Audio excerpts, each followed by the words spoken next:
Hello, you're listening to ReedyGeeks, a Walt Disney World podcast. My name is Andrew, and I'm joined today by Mayor of Maelstrom, Sean. Good morning. The Muppet Master, JJ. I like that. And Honorary Geek Michael. Good evening. If you have a good title for my co-host after listening to this episode, please send in your ideas to readygeeks@gmail.com. In today's episode, we wrap up our series on the Disney Vacation Club by exploring Michael's and my DVC Journey.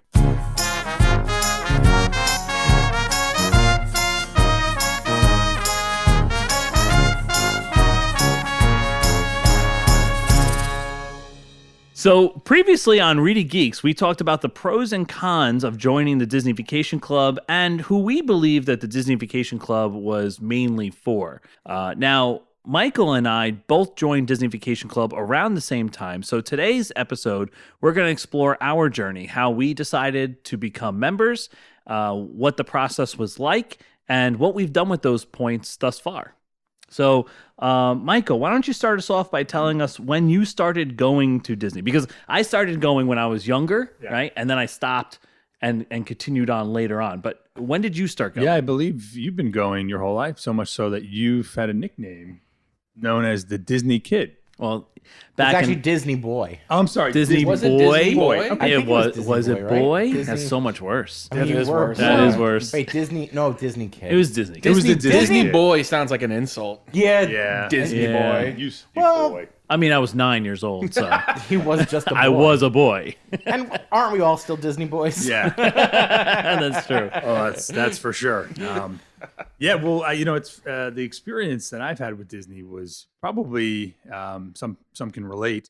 But I went as a child, and I'd love to do a whole episode on that and my mother's experience, and we'll get to that at some point. But That's a great idea. yeah, it's a good one.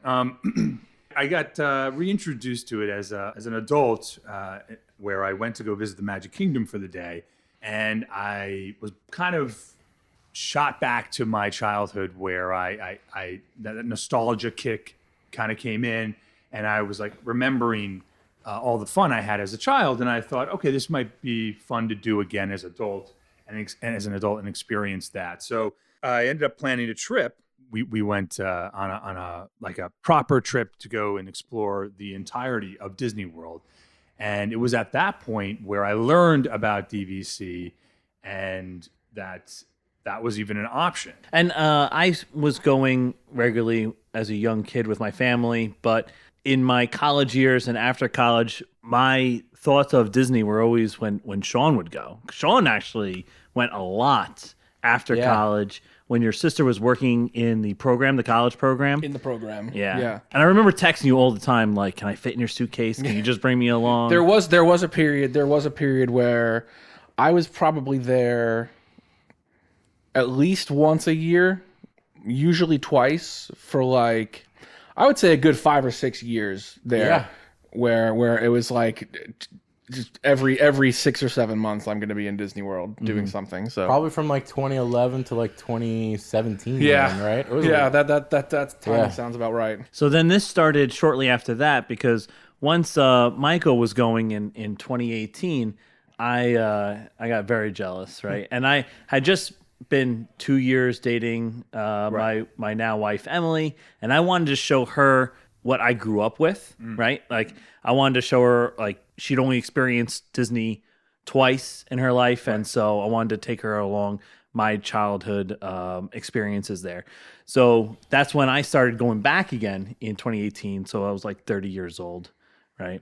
And our first stay was at Boardwalk, and I planned the whole trip. And I planned the whole trip. I packed it full. We did Universal too a little bit for Harry Potter.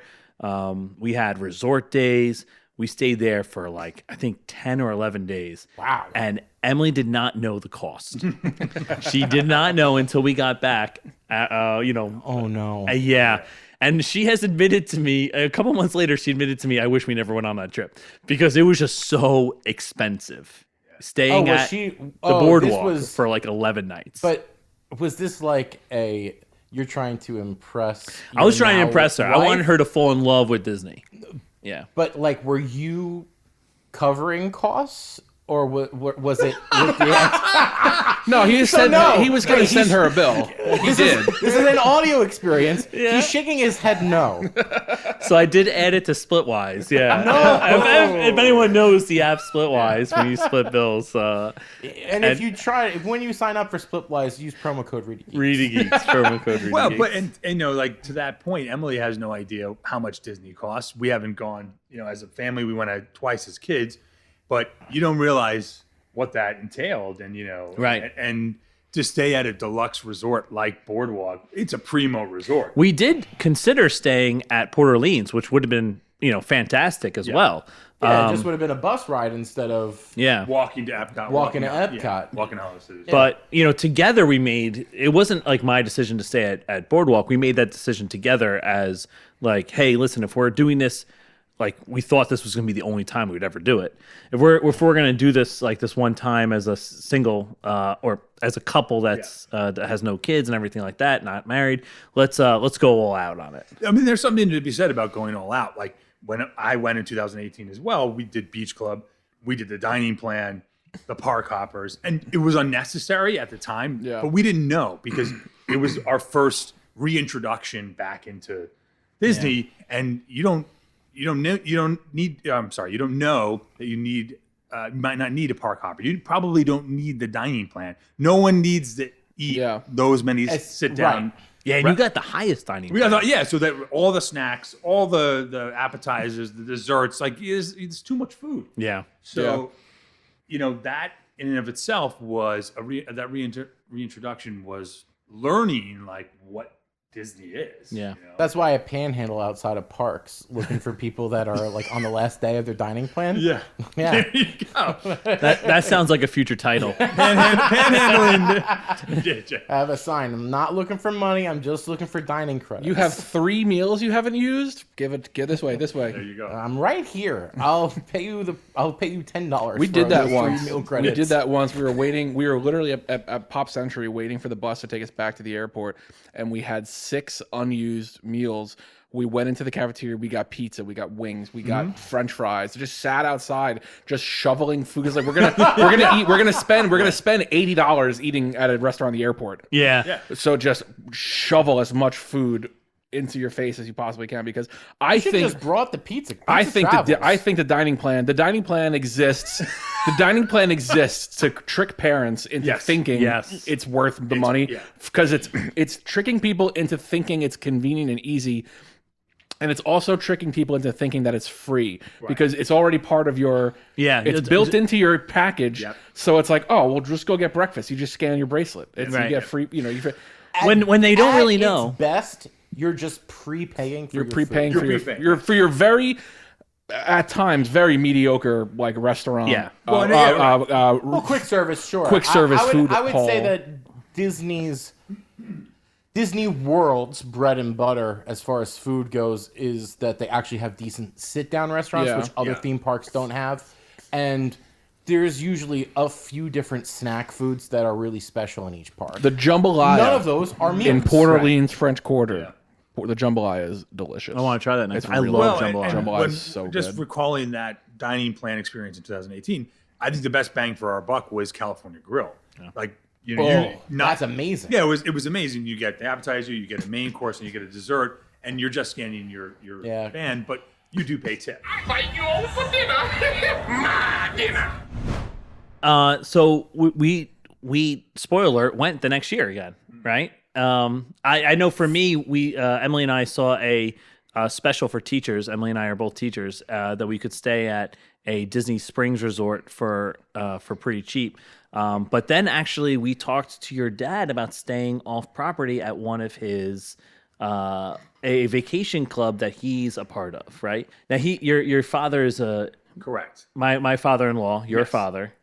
I was gonna say, did you guys explain in the previous episode? We have explained the relationship. But let's just quickly go over this. Yeah. Michael is Andrew's brother-in-law. Right. Andrew is my brother-in-law. That's how I say it? I think you can say both ways. That's your line, yes. That's the line. That's the line. That's the line. We stayed off property and we absolutely hated it. And it could have been also the location. The place that we stayed was not that good. We tried to make a resort day there and like we realized, resort days off property are not quite the same and they're not that great, right? You'd have to specifically pick a place. Yeah. There are definitely places off property that I've stayed at and that I've almost booked. Bonnet Creek. Bonnet Creek is on property. Yeah, but it's not. But it's considered an It's not a Disney off-property resort. resort. Right. Oh, I don't always need Disney magic all the time, right? Like, I like resorts like the Riviera, where there's minimal Disney. Like Agreed. that's kind of my agree. speed as a childless millennial, right? Like, I don't as we all are. always need to be in the bubble. At the end of my day, I go back to my hotel. I can have a beer. I can sit in a lounge or sit in a bar and not be like life-size characters or characters walking around doing dining. I like the little bit of the escape of the Disney bubble at the end of the day. And plus, I mean, this is. I also this wouldn't is mind staying at the Riviera. Right, but a little knock on staying on Disney property is like Hint, Andrew. almost every other hotel in the world. You go to the hotel bar at the end of a night. They've got TVs. There's sports games on. Sports games. Sports balls. I like sports. I don't love care who sports games. knows. I love a good sports game, team. guys. But in Disney, that's few and far between. Right. Where you go to the bar and you say, "It's Monday night. I want to watch Monday Night Football after I'm done at the parks." It's hard to do that. You can't go back to Pop Century and sit and watch football at the bar. at a bar. Right. You know, That does not exist in Right. most of the resorts. Yeah. we just discovered actually a really good one, the Crew Cup Lounge Yeah. in In Yachtsman. Yacht Club. Yes, yeah. Everything Yacht about Club? the Yacht Club, it's Ale and Compass Yep. is in Yacht Club. The Yachtsman. Yachtsman Steakhouse Yachtsman's itself, the Yachtsman, That's amazing. got to be a top 5. I think the Yachtsman, restaurant, I right? like the In Yachtsman Disney. better than Beach Club. Le Cellier.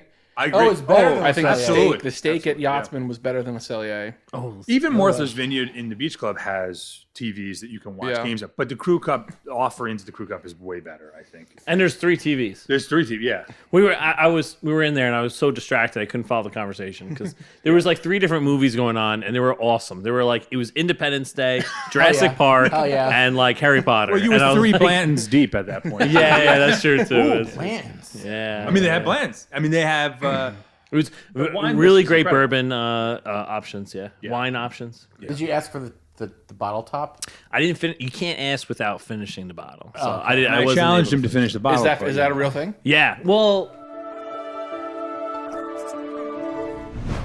To this point of having these big grandiose trips, it was at that time in 2018 where I learned about DVC because, you know, I'm a newbie reintroducing myself to the park, and someone, I don't know, mentioned DVC or whatever. Oh, if you're going to come to Disney, this is a great thing that you should look into. So I was like, okay, well, what is it? You know, okay, you can stay year after year, you use a point system as opposed to $1. You know, you're not paying each year because you buy these points up front. And I went without scheduling an appointment to the Boardwalk DVC home there, and I went to go talk to a rep. I said, just give it to me straight, shoot it to me straight. What's it going to cost me to do this? I want to come and stay at the beach club every year for a week. And the gentleman said, okay, well, you need 150 points or 200 points. It's going to cost you 40 grand up front, and then you pay dues, blah, blah, blah, whatever, you know.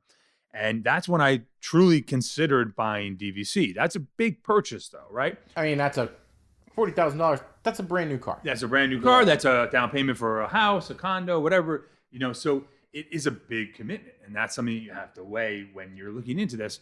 But that was, let's say, opening Pandora's box of the concept of maybe joining this club that allows you to go and stay at Disney using a point system rather than using your credit card. yeah, and I remember you coming and talking to me about that, and you know, we were at your dad's house, and I had always said that, you know what, Michael, I don't think it's worth it because I think I could always find cheaper deals and promotions and specials, and Disney usually has something going on every season, like every season they'll have like something for Right now, it's always about Disney Plus subscribers. If you're a Disney Plus subscriber, you can get 15% off your hotel stay or something like that.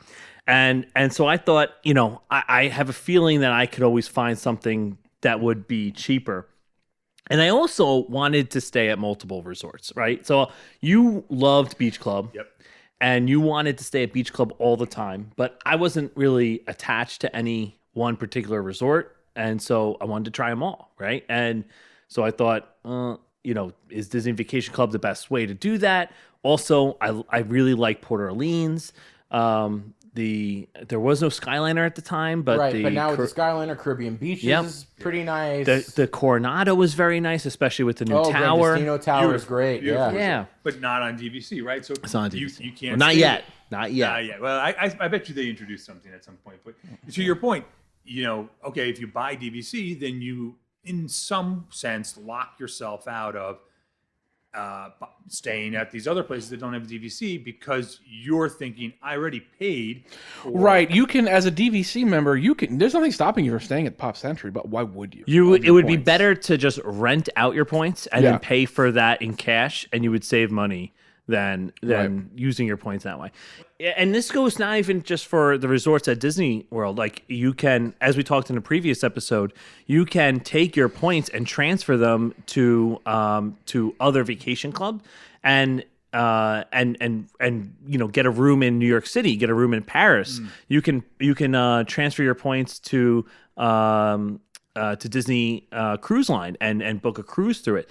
But all of that is such a terrible redemption rate that it's not worth it. It would be more profitable to just rent out your points and then take that cash that you got from the rental and book whatever you want to do. And I just want to take a moment here and mention that whatever we really say here needs to be more researched by listeners and not taken as gospel. Like, contact DVC member services and your representative for DVC if you are a member, or if you're thinking about becoming a member. That we're not really the end all of all. Like, these are our opinions. They're not just blatant facts. Yeah, well, that's just like your opinion, man. So what finally made you guys decide to take the plunge, bite the bullet, and commit to DVC? So I think it really started in the next year, 2020. So we're in COVID, right? And we had planned on the two of us, the three of us, me, my wife, and you, Michael. We're gonna stay at Beach Club because Emily and I wanted to try Beach Club, and we were gonna stay there, but then COVID happened. Right. I was raving about it. I was like, you have to come and try the Beach Club. I know you did the boardwalk, and that's great, but come try the Beach Club. We got the pool, Stormalong Bay. I was obsessed with Martha's Vineyard at that point, so we planned this trip. And everything closed, right? COVID hits, the Disney shuts down. They shut down, but we had planned it for the summer, and they open back up. But Beach Club doesn't open up, so they move us to the yacht club. They move us to the yacht club. They upgrade us and slash our price. Right. But the yacht club was going to be in the bubble. I was going to interrupt, and I was going to say, I think you were a benefactor of the NBA bubble. Yes, we were. You were. You had to get moved around because the bubble, the playoffs were happening at Wildwater Sports while you guys were there. Right. So then from the yacht club, they sent us to, and this is like months before we're actually going, but they said you're gonna stay at the Polynesian again, upgrading us and slashing because the Polynesian, as the playoffs went, there were like 4 teams per hotel.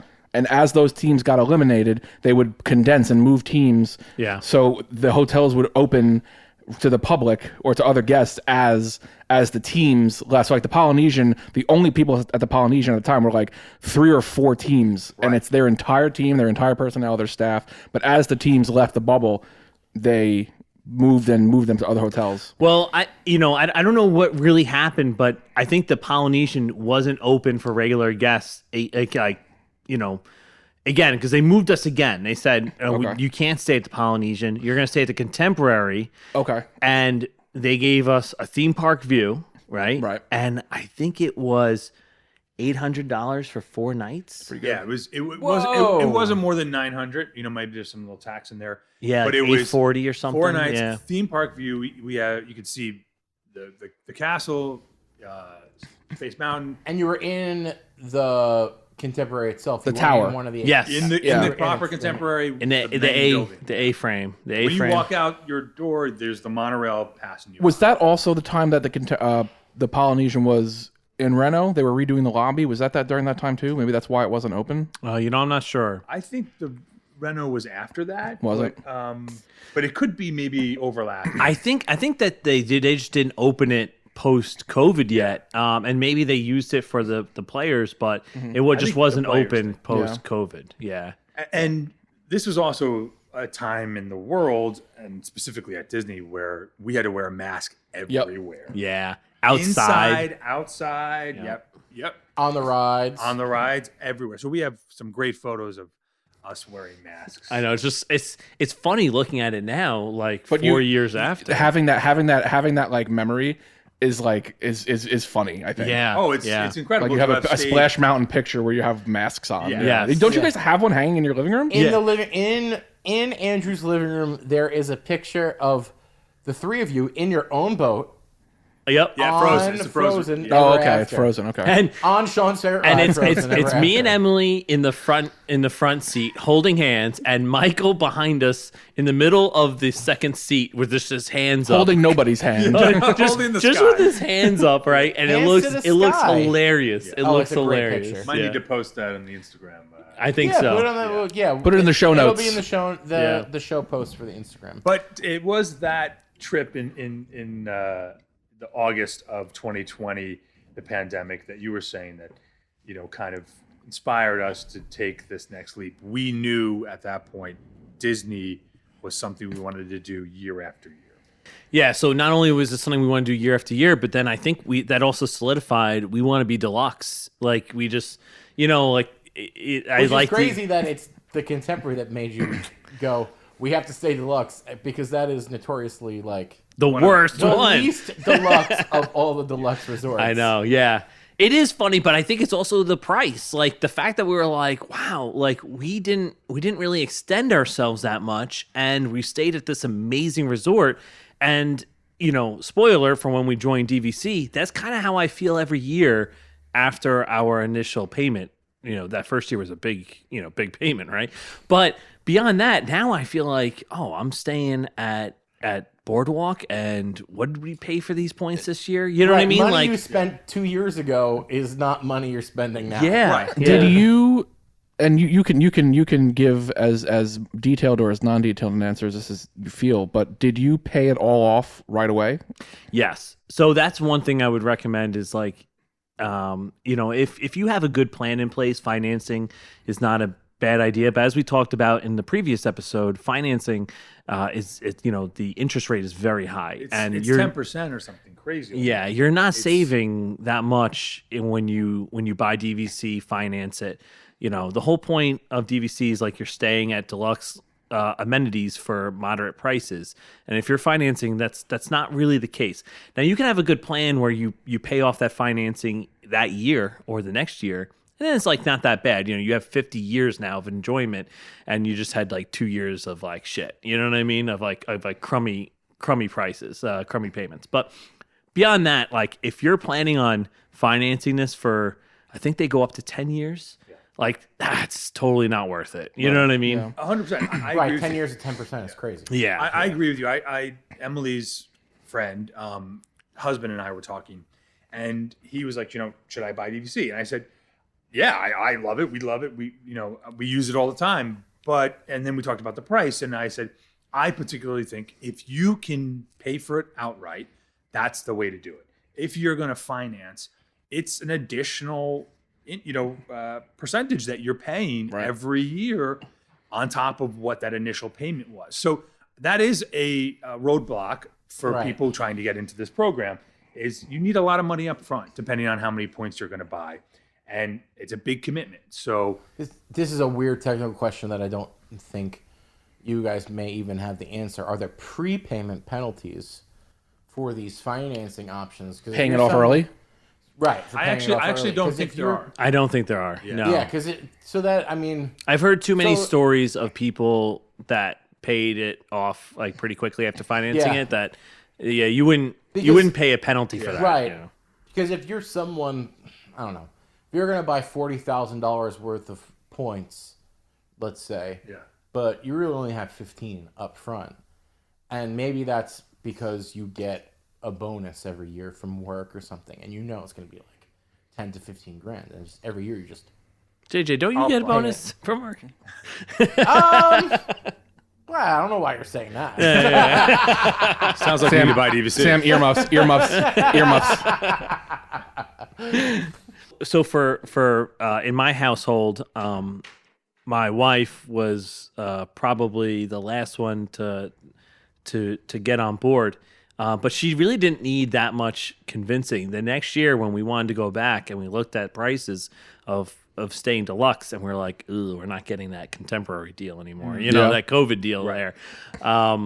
And then she said, maybe we should think about DVC. And I remember driving down to Long Beach Island, New Jersey for the Ferrara yearly vacation and almost slamming the brakes on the New Jersey Turnpike. Like, what? You think we should look into it? And she's like, yeah, maybe we should look into it. And then once we got to the house, I went straight to Michael. I'm like, Michael, I think she's in. We got her. We got her. That week, we rented points. It was a dedicated. It was already booked DVC at Poly. Yep. For a month later. And trying to experience the DVC live. Yeah, and it was a good life. I really enjoyed it. The Polynesian was great. First off, if you haven't had a chance to stay there, wonderful. The pools are great. We called this our DVC research trip. Correct. Yeah. Yep, And exactly. we met with our we went to the DVC the DVC showroom at Saratoga Springs. Right. Our rep, her name was Summer. She's no longer a rep for DVC, but she was amazing. Yeah. She was great. Yeah, so part of that research trip was that we were going to schedule an appointment with a rep at the DVC Center at Saratoga Springs. And so we went and had a meeting there, which lasted maybe about 2 hours and whatever. And we had such a great rep. One of the things you hear about timeshares over and over again is that they're pushy. They try to convince you. They throw different bonuses and deals in your face to try and get you to sign up right there and then. But Summer wasn't like that. She walked us down a path answering every question that we had and talking from her own personal experience of using DVC and why it benefited her, but not pushing us in any direction. Yeah. And I remember being there as like Captain Resale, right? So like I kept on telling her, or I kept on saying, it's like, well, but it would be so much cheaper on resale. Like, why don't I? And her response every time was like, then just go buy resale. She said, as a representative of DVC, I want more people in DVC, right? And if there's someone out there that's not using their points or whatnot, and they want to sell, I want someone to buy those points. And so, hey, listen, go buy resale. That's totally fine. Like, and they were, she was best reverse psychology I've ever I guess. heard in my life. She was really good, but then Man, I want Summer to sell stuff for me. I know. we were even in a position where Can we hire her at ReedyGeeks? Promo code Summer. Oh, well, Promo code those promo codes will start working if Summer's working for us. there was a moment, or there was a time where you were saying like, oh, well, all right, so the sell is like when we're about to leave, right? That she's going to offer something. Yeah. There was no offer. No, I thought No. I thought we were going to say not today, Summer, and then she was going to go. But what about this offer? What if we give you 20%? There was no grand finale. There was no, closing sale. It was just okay. Well, let me know if you think it over. Let me know, and we'll go from there. And she's like, and let me know if you buy resale. I'm curious to find out. Right. Which was like, another okay. great approach to sales is not being pushy, not being Yeah. So she was great, but I also think that's just a testament to Disney Vacation Club in general. They're just not very pushy. They know they have a good product, and and the whole idea is like we're we're a timeshare, but we're not a timeshare, right? Like, I also think that I think the reason they're not pushy, all they have to do is plant the seed.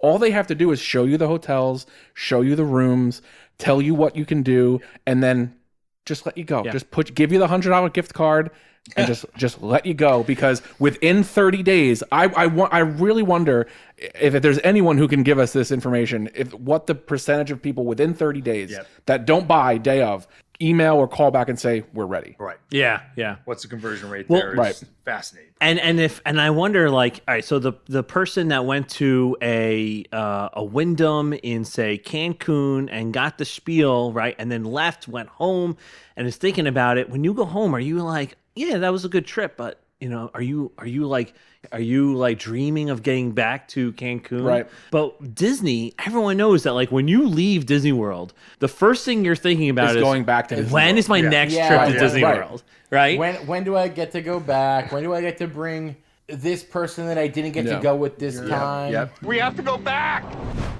So, Michael, why did you? I feel like were direct the entire way. Right? Yeah, I think I ultimately wanted to have, I think they call it the blue card. Yeah. Well, it used to be a blue card when you actually got a card. Physical card where you got those direct benefits. At that point, I didn't have an annual pass. And if I was going to go to Disney every year, those benefits that come with DVC, the percentage off on dining, the percentage off on merch, and so on and so forth. I also just thought, if we're doing this, let's do it the legit way. Not that the secondary market isn't legit. It just takes a little bit more research and understanding. Also, this was, for me, probably the biggest purchase I had made up to date at that time. And I wanted it to just be to code and through Disney, official, and all that kind of stuff. But you do get those direct benefits. And I almost wonder, and I can't speak to this, if there is some kind of waiver priority when it comes to wait lists or ability to book when you're registering. Oh, sorry, when you're booking DVC and or putting in a wait list. If you are direct, you're ranked higher than perhaps someone who bought on the secondary market. That would be a very big scandal. I think a reason why you bought or you wanted to buy direct, and specifically your family members who also bought, is that what it did was it gave you the ability to buy an annual pass, and that was different than the only one that's available to non-Florida residents. So there's a specific annual pass tier for DVC members. That is also the third highest pass tier that you can get. That is only accessible by whether you're a Florida resident or you're a DVC member. So that allowed you, your sister, your parents to get that annual pass. Yeah. When otherwise you wouldn't have been able to. Yeah, for the longest time, Emily and I were going down like a weekend every once in a while, and when you're paying for 1 or 2 days to get into the parks, it's maximum price. It is. Yeah. I mean, the discounts only started. They started 3 days. Yeah. So two days. It's I just did it 2 days. It was like $260, $270 for Yeah. And maybe more actually. I think it was like probably there. I think it's like $150 or $180 a day. Yeah. We're probably there right now. When this episode comes out, we might be there right now for my bachelor party. Yeah. Could be. And there will have been the price for a day 10 or 11 guys was $165, and then after tax it was $174 something. I just bought the ticket. Yeah, $174. Yeah, it's expensive, and it theoretically, if you get an annual pass, you hopefully take advantage of it, and you're able to go to the park as much as you wish. Wait a minute. I love that idea. So anyway, that's why we decided to go through Disney. I think I would actually go through resale in any future contracts I buy, because I feel like I want to buy more contracts. I think I would go through resale in the future. And through Disney, I would only buy if it was a brand new resort where you're getting 50 golden years. Yeah, the more we hear about this, the more I think that it's like, it's almost an investment strategy if they ever announce that there's going to be a resort that opens that gets 50 full years. Yeah. That you just pile as much money as I mean, the you can Rivera is into going to get. It has right now 43 left. Right. Right. I know, I wish I was a little more on top of my Disney stuff 7 years ago. Yeah. Because that would have been like you said, a golden opportunity. Or 5 years ago, actually. I think it came out in 2019. So how exactly did you guys both land on your specific home resorts? So, Michael, you wanted to do... Yeah, so originally you were talking about Beach Club. Yeah, so I was loving Beach Club. I wanted to buy a Beach Club, but it's expensive. It's one of the more expensive resorts, and each DVC resort has a different price per point and different dues which you pay. And you guys have discussed that in a previous episode. So I was interested in that. I was also interested in Polynesian after staying there.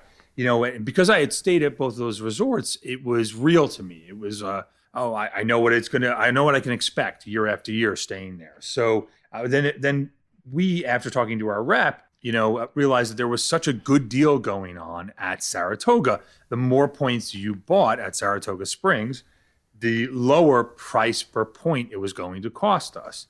So one of the opportunities that we had, since we were going to buy into a deed together and have multiple contracts on that deed, which meant Andrew and Emily had a contract, myself had a contract, your parents had a contract, that we were having more points that we were buying, so we were going to get the ultimate amount of discount price per point that we could get. And so this is what also led us to increase the amount of points that we're buying, because I thought to myself, well, we'll never be able to buy direct points for this cheap ever again. We might as well get as many as we could possibly buy now, because if we wanted to add on direct later, you're going to be paying full price. Right. So, and for me personally at that time, when we decided to do Saratoga, I said, okay, I don't know about this. I understand you can use these points to book any resort potentially.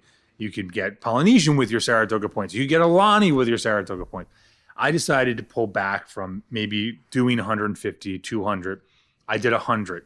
But I wanted to play in the sandbox.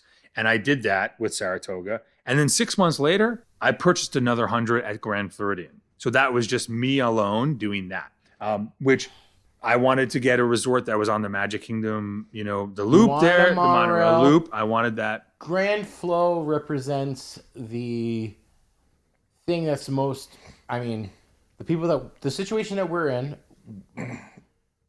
all four of us, we're adults that don't have children.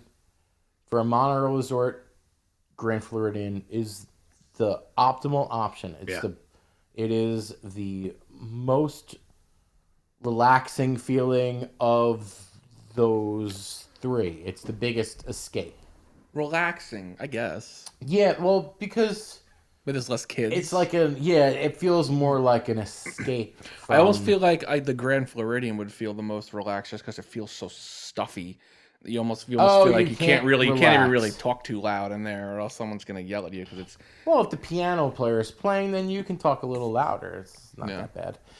Until you see everyone walking around in their bathing suit, or they're sweating from the park day, and When it comes to staying at the Grand Floridian, I've stayed there 4 times now since owning DVC there, and it really is sure, it has this air about itself that it's the max you can get at Disney, besides the Four Seasons.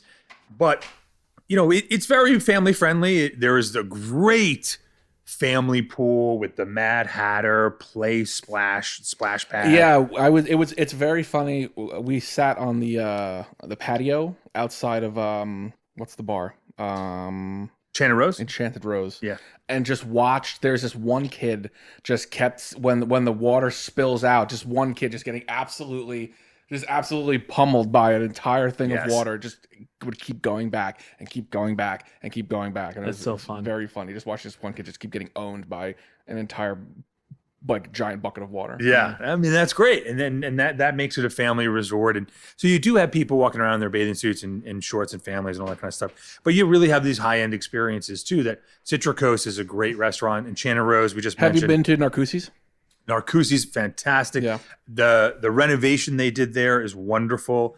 I think the menu there is great. I've also been to Victoria. I was gonna say, have you done Victoria and Albert's? I've done Victoria and Albert's. Very lucky to have done that with my girlfriend Emily, not my sister Emily, and that was a remarkable experience. I would highly recommend doing that. You know, but you do pay a lot. But the experience you get is from a different age, right? You know, where they're waiting on you hand and foot. They're, you know, the food quality. And it's also it's a chef prepared. Yes. I'm the world's pickiest eater, so it would not be something that would ever be worth the money for me. But well, you know, if you're picky and you say, okay, I don't do mushrooms, right? And there are probably 2 to 3 dishes that have mushrooms or whatever, because it's typically a 7 to 9 course meal, depending on which room you're in. You could say, chef, I don't want any mushrooms in anything. They will substitute for it. Yeah. You know, the optional. There's only like 5 people in there. Well, in the Queen Victoria room, which is what we were in, there were only 4 tables. We were one of 4. Wow. And that was the only sitting the entire night for that table. So our table, which is right in the corner, right by the fireplace. Now, do you get your own table, or are you with other people? Own table. Nice. Yeah.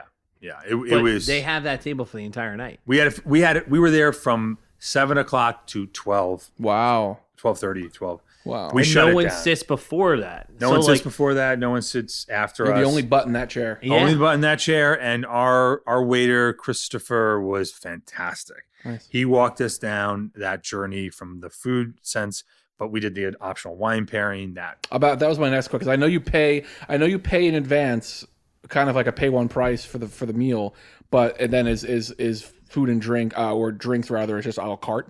So you can do a la carte. They have an extensive spirits list. They have every year of Pappy Van Winkle. Ooh.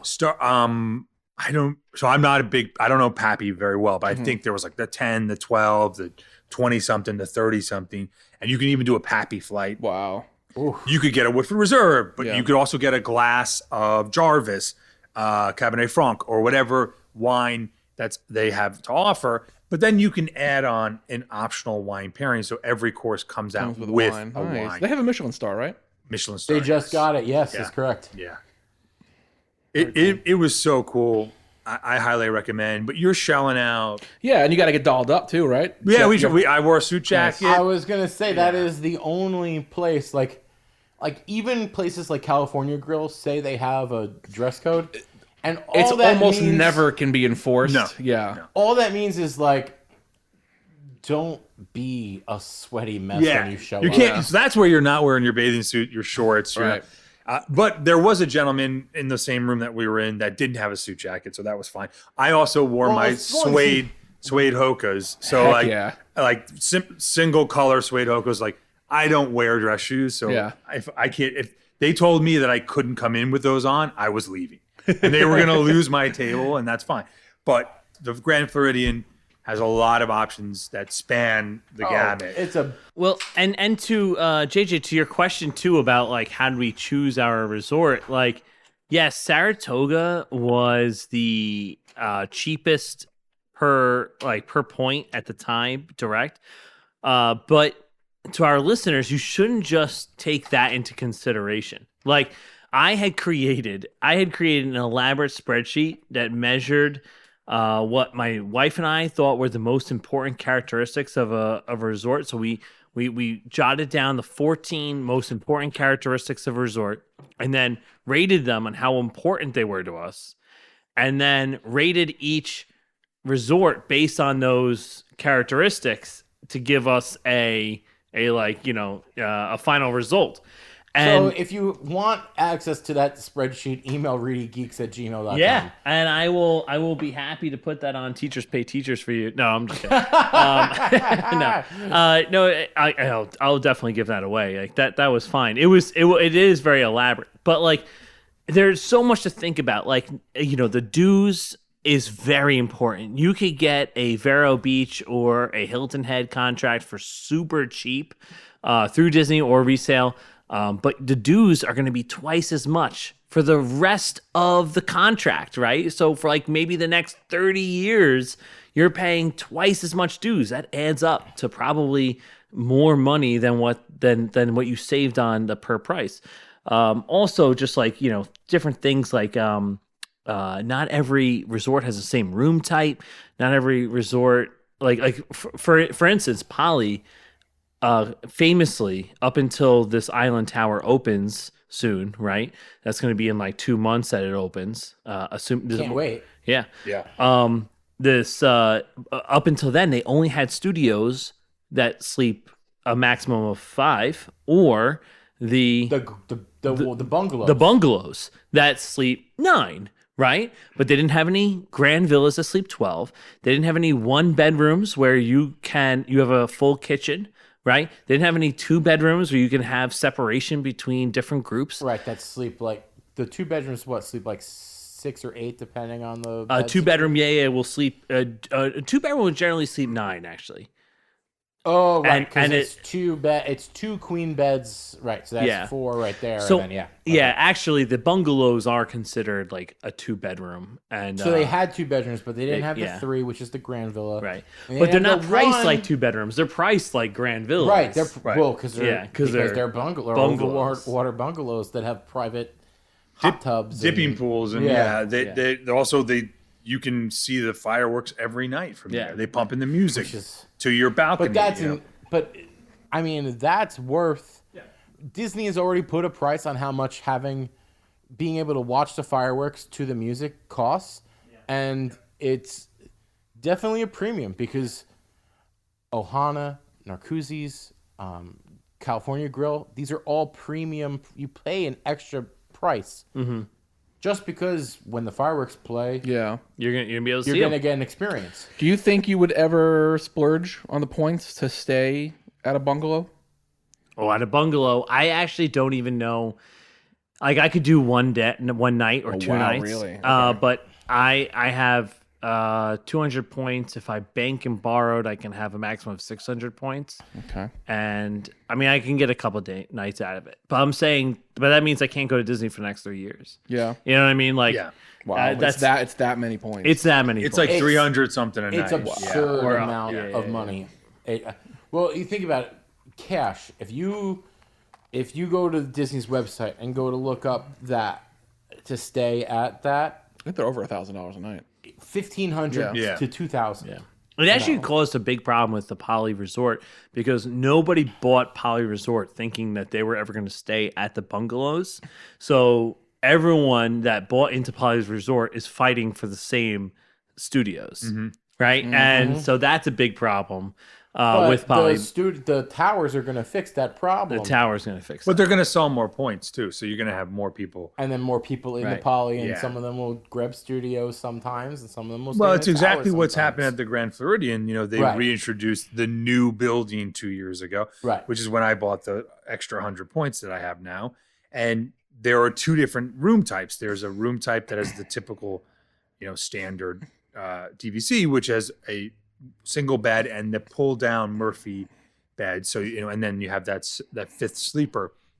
But then they have this new building where it's 2 queen beds in each room. Mm-hmm. And that's kind of nice rather than, the layout is different. So to your point, you get these different layouts per these different resorts.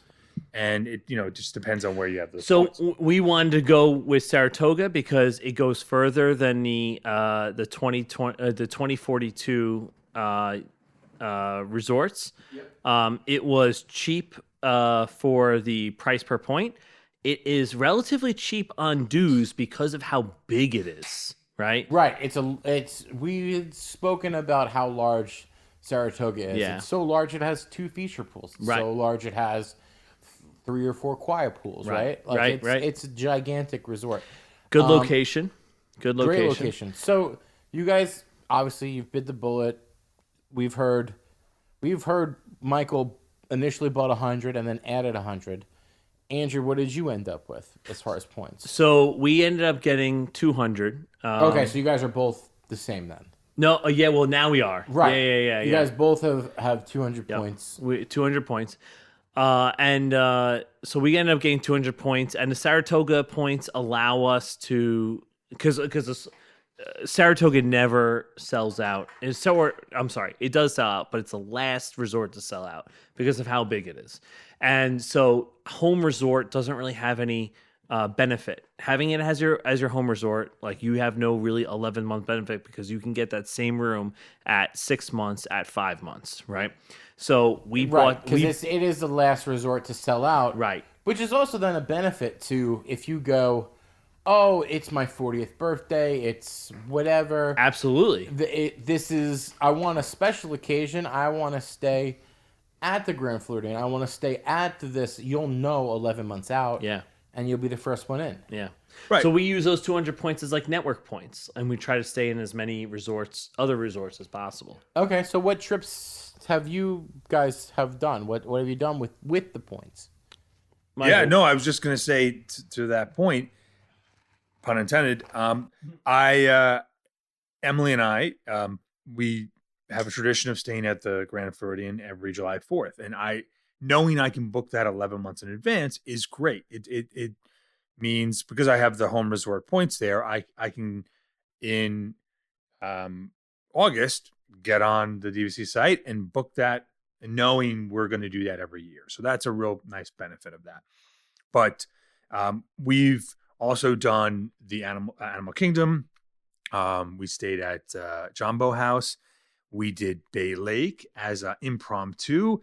It was a week or two out where I said, you know what, let's go on and see if there's anything available. And there happened to be 2 nights available on Friday, Saturday at Bay Lake Tower. So we just booked it. What a nice little weekend. Yeah. And then the fact that we're in Florida is very beneficial to that because we can just pop over. Yeah, pop over and stay. We've done Riviera, Boardwalk, and Beach Club.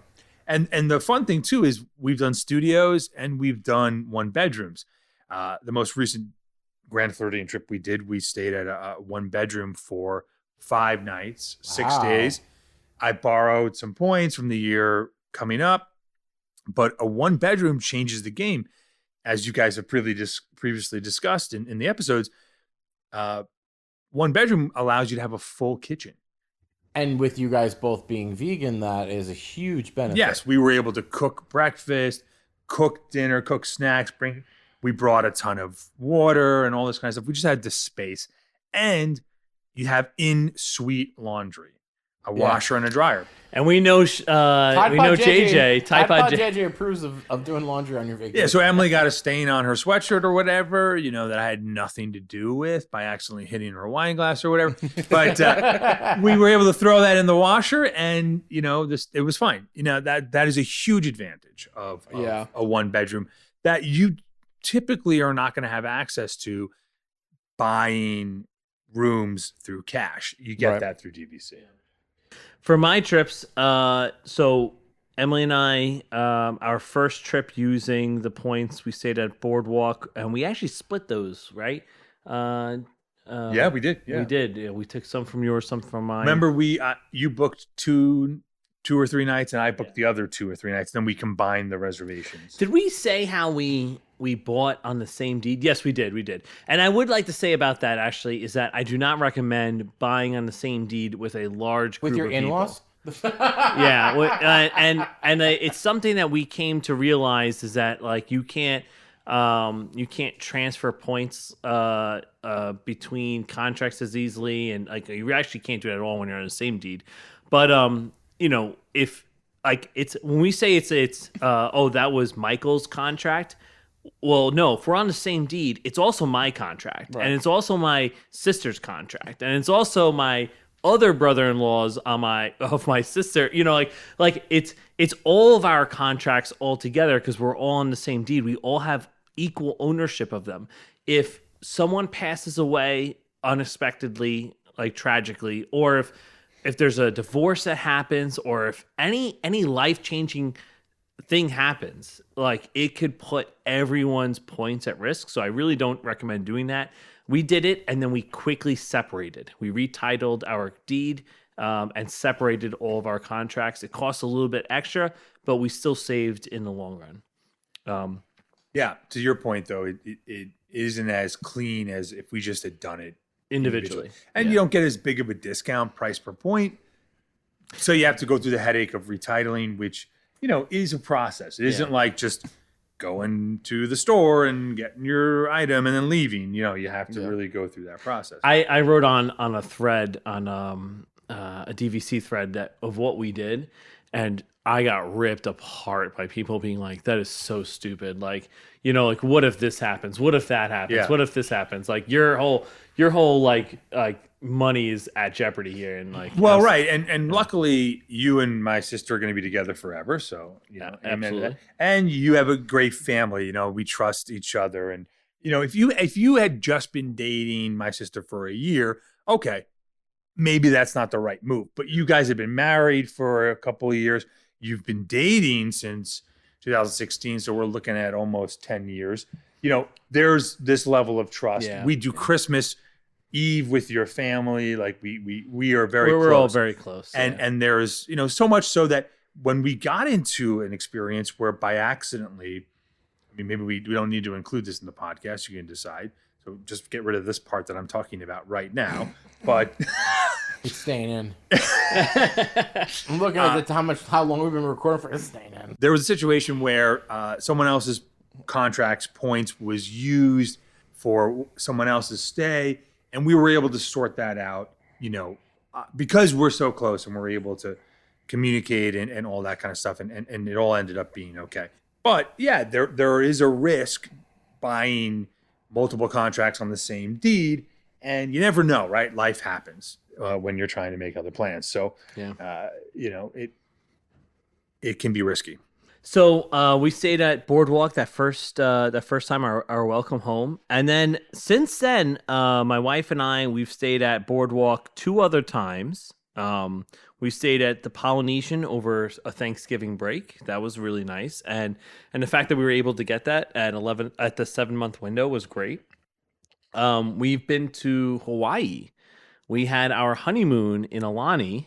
We stayed in Aulani in Hawaii, so that was great. Animal Kingdom Lodge we went to. We went to Vero Beach, which is not at Disney World, but on the shore. But it's Disney's Vero Beach Resort. It's Disney's Vero Beach Resort. Yeah. It is a DVC resort, so it has a good redemption rate. And of course, we've stayed at Saratoga, but we own at Saratoga, and we've only stayed at Saratoga once. Yeah.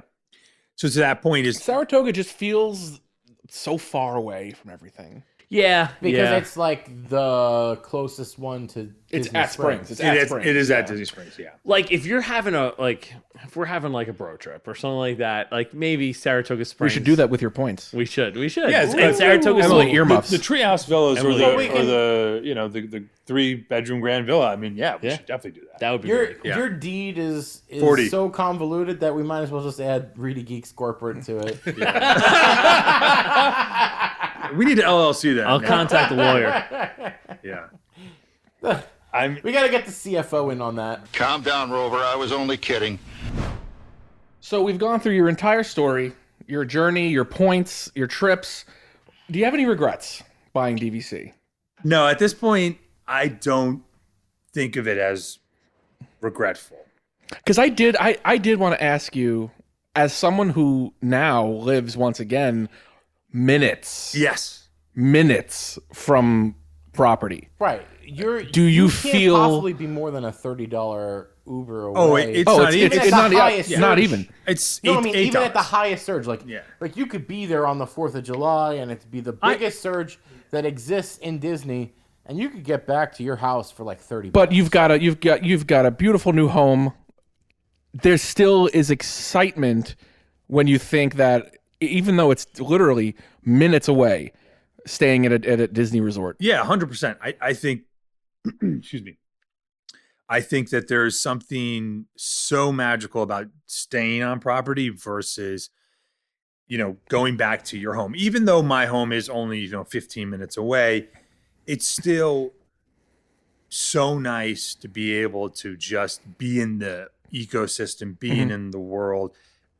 When I'm going back to, and you're at a resort, you're on vacation, right? You know, when I'm going back to my condo, it's not vacation, right? You know, it's our home, and it's a lovely place to live, but that's that vacation aspect that you get by staying on property is wonderful, right? And I actually think, and Andrew and I debated a lot about this in the beginning, is if you lived in Florida, why would you need DVC? Well, okay, fair. There's a good question there. But one of the benefits is you're able to go more spontaneously. Yeah. So I can look a week in advance, 2 weeks, a month in advance, and say, "Oh, Bay Lake Tower opened up," or yacht, whatever, not yacht club, but whatever opened up. Let's jump on it. I would imagine that if I lived in, let's say, Tampa, where I'm like an hour and a half away from Disney, maybe even a little farther, where I'm like, oh, it's 2 hours there. Usually a little better if I stay for a while, stay a couple of days. Like DVC, like you could just go, oh wait, this is available for this many points. It's this time of year, and this thing still hasn't sold. This is a sign. I'm just gonna go jump over. Yeah, I don't think living in Florida is necessarily anything that should preclude someone from purchasing, because there are people that own houses in upstate New York. And they go up there and they vacation there, and they stay there. And buying DVC at the price you're buying it, it's not the same as buying a home, but like you're paying real estate, you're paying a mortgage basically to have DVC. So I don't think staying in Florida should preclude anyone from getting DVC, because people vacation in the same state they live in all the time. Right. Absolutely. Yeah. As long as you like staying on property, right? Right. Yeah. If you own DVC and you live in Florida, but you're going to Airbnb it, I'm not sure what you're doing. Exactly. Yeah. It wouldn't be worth buying DVC if you don't want to stay on at Disney. If you enjoy, like the tradition that Emily and I have created, where we're going to stay at the Grand Floridian, we set aside that time each year at July 4th. Perfect use case for DVC. You do every 4th of July at the Grand Floridian? Last 3 years, yeah. Nice. Yeah, it's been great. That's so cool. It's lovely. And you're in Magic Kingdom. You go to Magic Kingdom, you watch the fireworks, you hop on a monorail, you're back at the... We walk. Take the Grand Floridian walkway. Oh, you walk? Yeah, you can do that now. Okay. That's real hot. That's a hot walk. It's a hot walk. Yeah. We're hot people, though. I tried to walk from the Grand Floridian to the golf course, like Shades of Green, and they stopped me. They said I had to walk back and take a cab. Really? Really? People are not allowed to walk onto the property. You have to come in via. Was that just recently? That was in June, yeah. Yeah, so they used to have a crosswalk, and I think they got rid of it when they made the Island Tower. For some reason, that changed. The construction is messing all that up. Yeah. It probably will. I would imagine it has to go away. Yeah. It's going to come back, I think, because you have too many people who are so close in Shades of Green. To want to just walk across the street to go to Narcoossee's for dinner. And then they can't. Yeah, right. I can see maybe a bridge, like maybe a pedestrian bridge. Feels like that's insulting to the troops. Fair enough, yeah. And God bless our troops. And so I really don't have any regrets. The only thing I was thinking about saying was maybe I could have done what Michael did and only get 100 points. And then, but really, I don't think we would have. I think we would have just worked within our constraints of 100 points and not actually bought more points like Michael did. And I would also say I'm always so jealous of people that own at Boardwalk or own at a resort that I want to stay at. Not that I don't want to stay at Saratoga, but it's one of my last resorts I want to stay at. To own there that can decide at 11 months that they're going to stay there. That is such a nice benefit. But now looking at all the places I've stayed, we're doing pretty well for ourselves. Yeah, you're doing great. With the marketplace component. We're staying at Boardwalk all the time. We've done Poly. I actually think Poly's pretty easy to get into sometimes because of how many rooms they have, and I don't know, Animal Kingdom Lodge. It's only going to get easier at Poly too. Yeah, because I think the people that are going to buy Poly now are people that want 1 bedroom and 2 bedrooms. That's the reason why I didn't buy Poly to begin with, because they don't have any. And I think that it might lighten up the studio demand. Thank you. Yeah.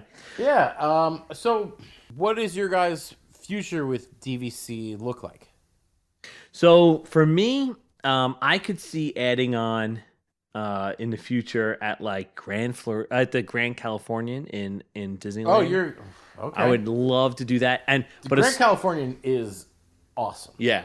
I've never stayed there, but I obviously You've seen it. Yeah. I've lived in Los Angeles for 3 years, and I've been in that lobby. I've spent some time people watching there. The bar there is great. I don't know if they're open till 1 a.m. Well- Great espresso martini. All right. Yes, yes. Yeah, you know what? I've never drank there. Oh, in the Grand Californian. Every time I've been in the Grand Californian, it was part of more of a family trip, Sure. and less of a like. Every time I've been there with friends, and it was more of a party situation. We weren't really going into any of the resorts, except I have spent nights. We did go to the Trader Sam's in California. I went there for a friend's birthday one time, and it was nice. Yeah, Emily and I. There was a month into dating. I took her to Disneyland, and oh wow, that's you guys. You boys trying to impress your ladies. I know we were, and you know what's funny is I also did the same thing. I took Sam to Disneyland. Oh, amazing! When we were about 6 months into dating, but we were long distance, so this was probably really only like the fourth or fifth time we were really like physically together. Yeah. Right. Like probably like the fifth time we were together. Yeah. The only other idea I'd have is Boardwalk. I mean, we've stayed at Boardwalk a bunch of times. I think that's our favorite resort to stay at. And I would like to buy a Boardwalk contract resale, but only when it has like 10 years left, 15 years left. I think the price of the resale has to come down at that point because the contract when the contract date. Yeah. And so then just so we get like 10 years of like really nice cheese and wine festival, stays or something like that. Cheese and wine? Oh, sorry. Food and wine. There we go. Just so that we get like 10 years of food and wine festival stays. Yeah. I mean, exactly. And it'd be interesting to see at the 10-year mark how cheap the resale of something like Boardwalk or Beach Club comes to. And, scoop in there, grab a 50-point contract, maybe 100. And yeah, exactly. Enjoy 10 years of that. Yeah. For sure. I wonder if even something like Old Key West, when it gets closer, I wonder what happens with that. It's interesting to think Well, that will have to wait longer because that one is 2056 or 50, 50. 54, right. 56. Okay, so what's the soonest? The soonest is going to be Beach Club, Boardwalk, Hilton Head, Vero, and Boulder Ridge. They are the 5 that have 2042. Okay. Yep. And Boulder Ridge is Wilderness Lodge. Wilderness Lodge. Yeah.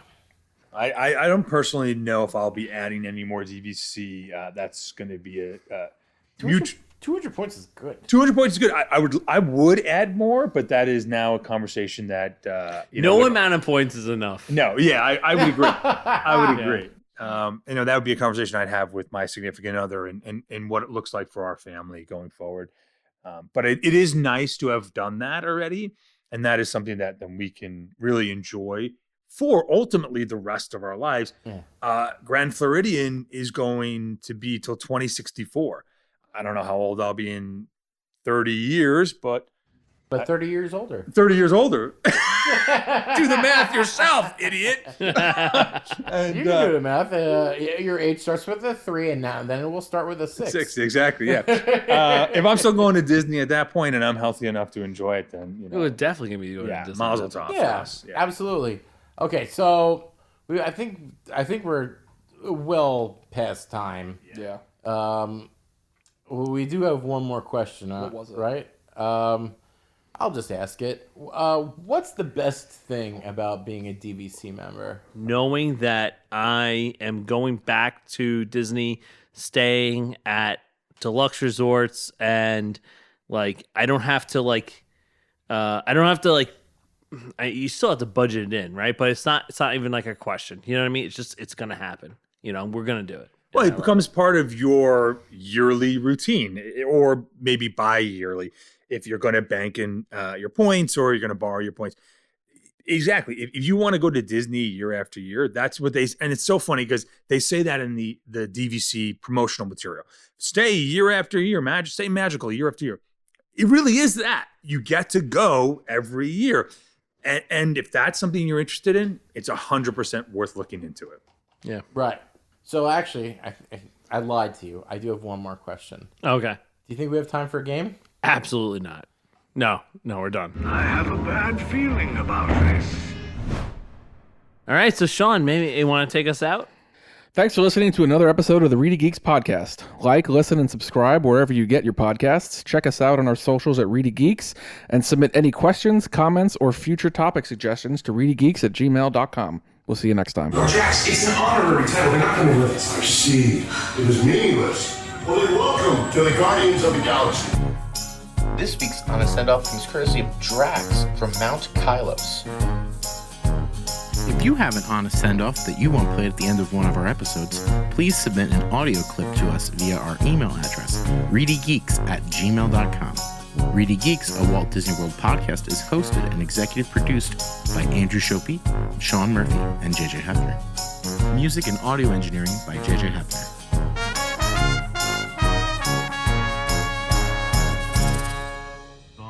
Voyage.